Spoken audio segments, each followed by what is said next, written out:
വർക്കലയിൽ 2 പിഞ്ചുകുഞ്ഞുങ്ങളെ പീഡനത്തിനിരയാക്കിയ കേസിൽ 88-കാരൻ അറസ്റ്റിലായി. വർക്കല സ്വദേശി വാസുദേവനാണ് അറസ്റ്റിലായത്. 4ഉം 7ഉം വയസ്സുള്ള കുട്ടികളെയാണ് ഇയാൾ പീഡിപ്പിച്ചത്. 4 വയസ്സുകാരിയെ കൗൺസിലിംഗ് ചെയ്തപ്പോഴാണ് ഞെട്ടിക്കുന്ന വിവരം പുറത്തറിയുന്നത്. പെൺകുട്ടികളുടെ മുത്തച്ഛന്റെ പരിചയക്കാരനായ വാസുദേവൻ ഇടയ്ക്കിടെ ഇവരുടെ വീട്ടിൽ വരാറുണ്ടായിരുന്നു. ഈ സ്വാതന്ത്ര്യം ഉപയോഗിച്ചാണ് കുട്ടികളെ ഇയാൾ പീഡിപ്പിച്ചത്. 7 വയസ്സുള്ള പെൺകുട്ടിയായിരുന്നു ആദ്യ ഇര. മാസങ്ങളോളം കുട്ടിയെ പീഡിപ്പിച്ചു. തുടർന്ന് കുട്ടി ഇയാളിൽ നിന്ന് അകലം പാലിച്ചു. ഇതോടെ 4 വയസ്സുകാരിയെ ഇയാൾ ലക്ഷ്യമാക്കി.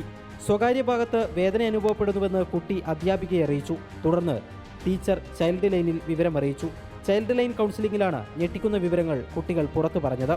പീഡന വിവരം ആരോടെങ്കിലും പറഞ്ഞാൽ കൊന്നുകളയുമെന്ന് വാസുദേവൻ ഭീഷണിപ്പെടുത്തിയെന്നും കുട്ടികൾ മൊഴി നൽകിയിട്ടുണ്ട്.